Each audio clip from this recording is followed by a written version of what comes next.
Bonjour, je suis très heureux de vous retrouver sur notre chaîne Odyssée ou YouTube et je vous souhaite mes meilleurs vœux pour ces fêtes de fin d'année, un merveilleux Noël avec les membres de votre famille et bien sûr une bonne Saint-Sylvestre. J'espère que vous allez avoir dans l'année qui vient, 2023, la réponse à de nombreuses questions et les moyens pour vous développer dans votre vie personnelle, professionnelle. Pour toutes les personnes qui sont en transition professionnelle, eh bien, je leur souhaite beaucoup de patience, de la discipline et du courage.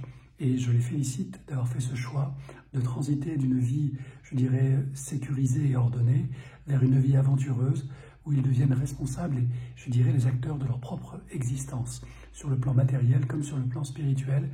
Et je sais que ce n'est pas facile tous les jours, mais je vous assure que la récompense au quotidien est là. Lorsque l'on travaille pour soi, lorsque l'on fait ce que l'on aime, eh bien on est un petit peu heureux tous les jours et heureux de transmettre cette énergie aux gens qui nous entourent. Je pense aussi, bien sûr, à toutes les personnes qui ne peuvent pas fêter ces fêtes de fin d'année en famille pour de bonnes raisons. Soit elles n'ont plus de famille, soit elles ont des relations très tendues, voire très conflictuelles avec les membres de leur famille. Alors je leur adresse à ces personnes un message, même si vous ne passez pas les fêtes en famille, autorisez-vous à envoyer des pensées, je dirais, et des prières, pour ceux qui sont croyants, aux membres de votre famille avec lesquels vous êtes en conflit, car rassurez-vous, eux aussi souffrent, même s'ils ne le montrent pas, de cette distance, de cette incompréhension, de ces malentendus. Alors bien sûr, c'est plus facile à dire qu'à faire, mais pour ma part, je l'ai fait et je le fais au quotidien, car c'est toujours délicat d'avoir de bonnes relations avec des membres de sa propre famille ou avec des amis très chers, car les 3 années que nous venons de passer nous ont donné énormément de sujets de discorde, de dissension, de désaccord, de malentendus.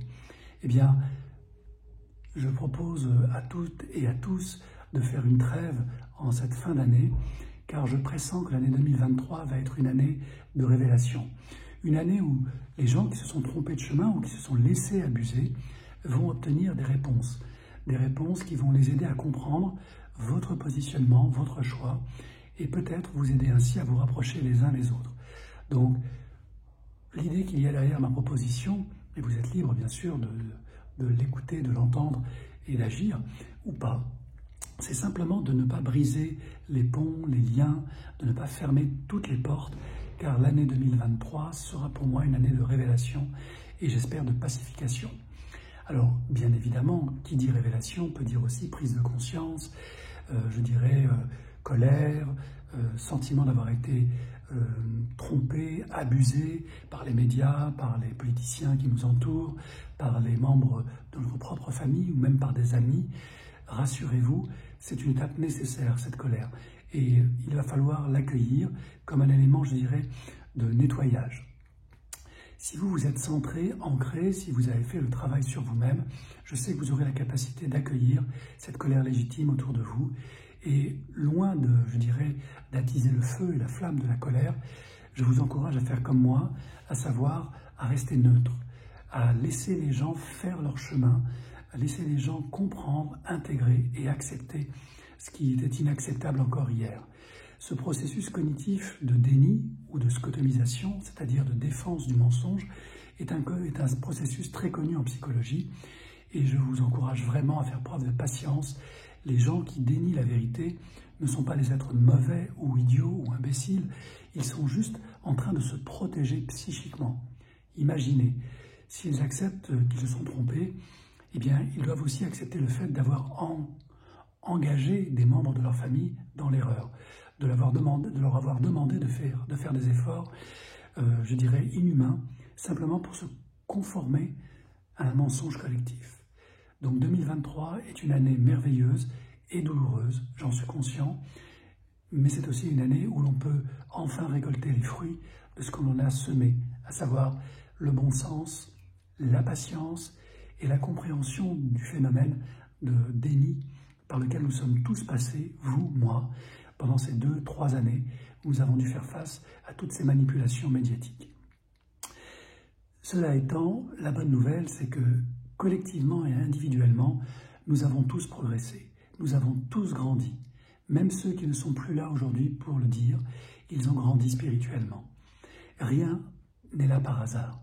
Ceux qui sont restés et ceux qui sont partis continuent leur chemin d'évolution, de manière visible et de manière invisible. Alors je sais que mes propos peuvent heurter, peuvent choquer, mais je le fais en toute conscience, pour vous aider à comprendre que personne ne détient la vérité, ni vous, ni moi, qu'il y a juste un processus. Vous êtes libre d'y adhérer, vous êtes libre de ne pas y adhérer. Mais ce processus ascensionnel, spirituel, nous le vivons tous. Nous sommes de plus en plus conscients, lucides. Nous savons les choses avant qu'elles ne se produisent. Notre intuition est très développée et elle le sera de plus en plus dans les années à venir. Je vous invite à mettre à profit cet éveil qui est en train de se manifester, ces prises de conscience pour aider, accompagner du mieux que vous pouvez les personnes qui vous entourent, non pas de manière ostentatoire, en disant par exemple « j'avais raison », ce serait contre-productif, mais simplement en les encourageant à creuser, à aller un peu plus loin, à essayer de mieux comprendre comment ils ont été abusés ou comment ils se sont laissés abuser. Le beau cadeau que je vous souhaite pour 2023, c'est un bel éveil de conscience et plus important encore, le réveil de votre compassion, la véritable compassion. Vous n'avez pas eu raison, vous n'avez pas eu tort, vous avez écouté votre cœur et vous avez refusé de vous laisser enfermer dans la peur et dans le mensonge collectif. Félicitations, vous êtes de véritables héros spirituels. Mais la tâche n'est pas terminée. Il nous faut maintenant accueillir nos frères et nos sœurs, tous ceux qui se sont laissés tromper, de bonne foi, par amour, parce qu'ils étaient responsables. Ils sont tous nos frères et sœurs de cœur. Et je vous encourage pour cette année qui vient à ouvrir le vôtre, à pardonner si c'est nécessaire, et à encourager cette ouverture du cœur.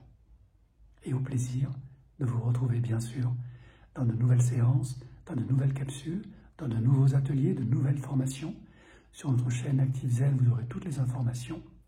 Mais d'ici là, un conseil, le seul que je vais vous donner cette année, car je ne donne jamais de conseils, amusez-vous, profitez de la vie.